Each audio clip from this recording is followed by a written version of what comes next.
Students, welcome back to my YouTube channel SB study classes 9335 पर। तो कैसे हो आप सब और कैसे चल रही है आपकी स्टडी? आई होप आप सभी अच्छे होंगे और आपकी स्टडी भी शानदार चल रही होगी। तो स्टूडेंट, आज के इस वीडियो में हम बात करेंगे क्लास 12 फिजिक्स के बारे में। इस वीडियो के अंदर फिजिक्स के 3 वेरी मोस्ट इंपॉर्टेंट 3 सबसे महत्वपूर्ण प्रश्न देखेंगे। अगर आपको भी 6 मार्च को एमपी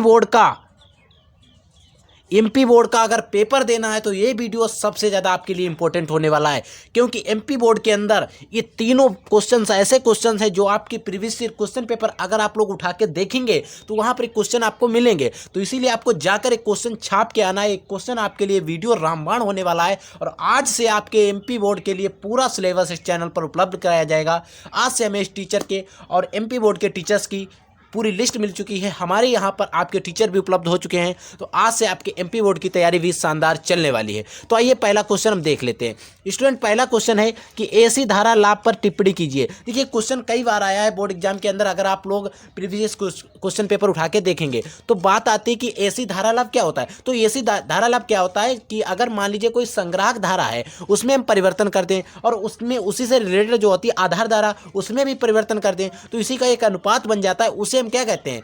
पूरी एसी धारा लाभ कहते हैं। समझिएगा, संग्राहक धारा में परिवर्तन, मान लीजिए संग्राहक धारा में परिवर्तन डेल्टा आईसी मान लिया हमने, मान लिया, ठीक है, तथा आधार धारा में परिवर्तन डेल्टा आईवी मान लिया कि अनुपात को एसी धारा लाभ कहते हैं। देखिए, एसी धारा लाभ को हम बीटा से प्रदर्शित करते हैं और एसी धारा लाभ इसको मानेंगे क्या है? ये संग्राहक धारा लाभ आईसी था और जो आधार धारा लाभ जो आधार धारा में परिवर्तन या आधार धारा लाभ में जो था वो डेल्टा आईवी था और इसी के अनुपात को हम क्या कहते थे? एसी धारा लाभ। तो एसी धारा लाभ का सूत्र हो जाता है बीटा बराबर delta IC upon delta IV. ठीक है, आई होप क्वेश्चन समझ में आ गया। अब हम लोग नेक्स्ट क्वेश्चन की बात करते हैं। एक तरीके से क्वेश्चन नहीं, पूरा न्यूमेरिकल ही है, वो डेरिवेशन ही है।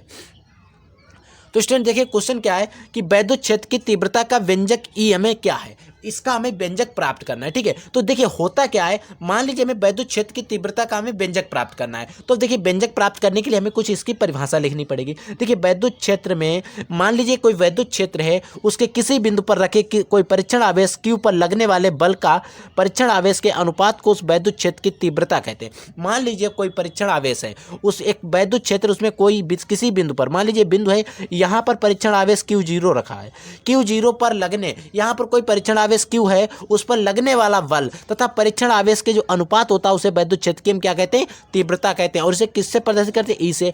अब हमने क्या किया, यदि परीक्षण आवेश हमने कितना माना? Q0 हो तथा उस पर लगने वाला जो बल है वो F हो, तब वैद्युत क्षेत्र की तीव्रता E इक्वल टू हो जाएगी F अपॉन Q0। और इसका अगर मात्रक की बात करें तो न्यूटन कूलाम हो जाएगा, न्यूटन प्रति कूलाम। ये चीज आपको याद रखनी है। अब हम लोग क्वेश्चन नंबर 3 की बात करते हैं। देखिए, क्वेश्चन नंबर 3 क्या है कि वैद्युत विभव की परिभाषा तथा व्यंजक लिखिए। यानी कि हमें वैद्युत विभव लिखना है, इसकी परिभाषा भी लिखना है और इसके हमें व्यंजक भी देना है। देखिए, पहले विभव, यहाँ पर विभव पढ़ा है, अगर आप चाहें तो वैद्युत विभव लिख सकते हैं। वैद्युत विभव की हम पहले परिभाषा बात करते हैं। वैद्युत विभव होता क्या है, व्हाट इज ए वैद्युत विभव? ठीक है, देखिए वैद्युत विभव क्या होता है? एकांक धन परीक्षण आवेश को, मान लीजिए कोई एकांक धन परीक्षण आवेश है, उसको हम क्या करेंगे? अनंत से वैद्युत क्षेत्र में, अनंत से क्या करेंगे? किसी अनंत से वैद्युत क्षेत्र में किसी बिंदु तक लाने में जो कार्य करना पड़ता है, उस कार्य के अनुपात को क्या कहते हैं? वैद्युत विभव। इसी को विद्युत विभव मिलेगा, कहीं पर आपको वैद्युत विभव मिल सकता है। अब अगर मान लीजिए ये तो हमारी हो गई परिभाषा, अब हमें बात आती है कि इसका व्यंजक भी तो हमें प्राप्त करना है। इसका व्यंजक कैसे प्राप्त करेंगे? देखिए, तो हमने क्या किया, मान लिया धन परीक्षण आवेश जो था Q0 था, उसको क्या करें हमने? अनंत से वैद्युत क्षेत्र के किसी बिंदु तक लाने में जो किया गया कार्य था वो हमने मान लिया W। तब हम क्या करें? वैद्युत क्षेत्र की तीव्रता का जो वैद्युत क्षेत्र है उस बिंदु पर वैद्युत विभव क्या लगेगा, जिस बिंदु पर हमें निकालना है, तो उस बिंदु पर जो वैद्युत विभव हो जाएगा तो B था वैद्युत विभव और W में कार्य करना पड़ा। किसमें करना पड़ा? Q0 आवेश लाने में। अगर हम इसके बात करें तो ऊर्जा का मात्रक होता है जूल, कार्य का मात्रक होता है, देखिए कार्य करना पड़ा तो उसमें ऊर्जा भी होगी और ऊर्जा या कार्य का मात्रक होता है जूल और आवेश का मात्रक होता है कूलाम। तो इसका अगर आप चाहें तो ऐसे लिखें, जूल बटे कूलाम जूल बटे कूलाम, और जूल बटे कूलाम अच्छा नहीं तो लिखा जाता है जूल प्रति कूलाम, और जूल प्रति कूलाम आप लिखेंगे और ये इसका होता है मात्रक। क्या होता है स्टूडेंट?